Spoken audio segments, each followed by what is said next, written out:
September 13th, we got Terence Crawford and Canelo Alvarez.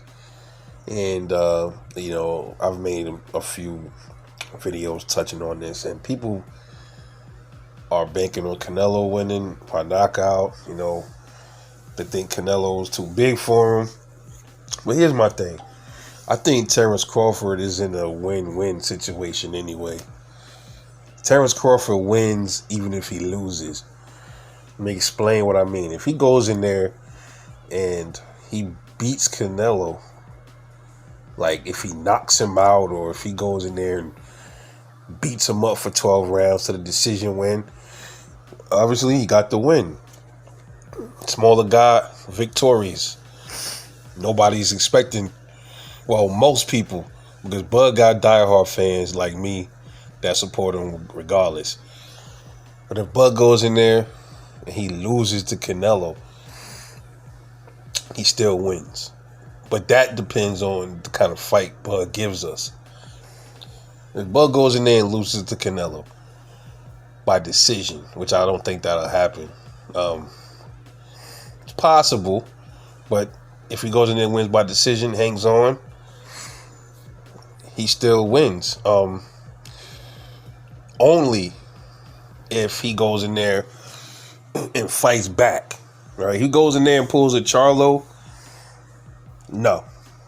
Because what we've seen already is that Canelo can beat you on the cards if you decide to survive the whole fight and not really engage with him. He can beat you on the cards. Okay? But if he goes in there and he knocks out Bud,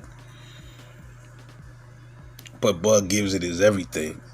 It's all about if Bud gives it his all. If Bud goes in there and loses on the cards by surviving, they gonna just say Bud went there for a check.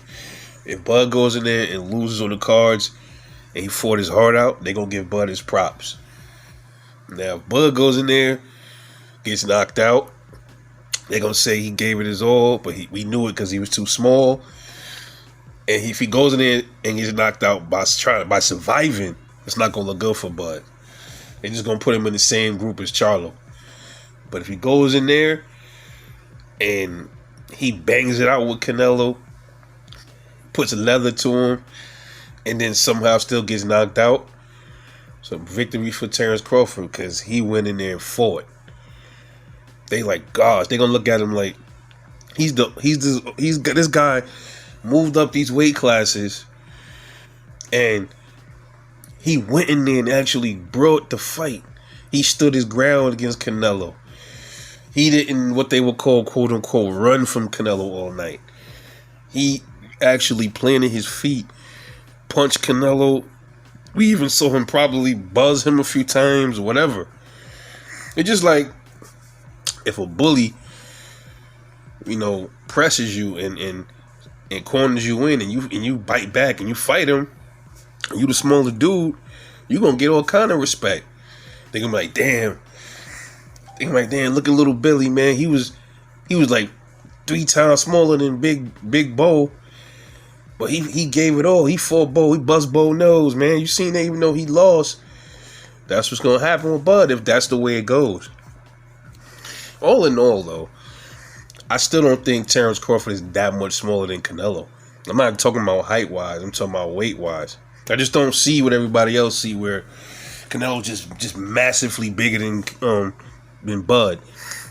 He's shorter, more stockier, but I don't see where like he's just worlds apart in the weight department. I don't see what everybody see. But all in all, man, Bud,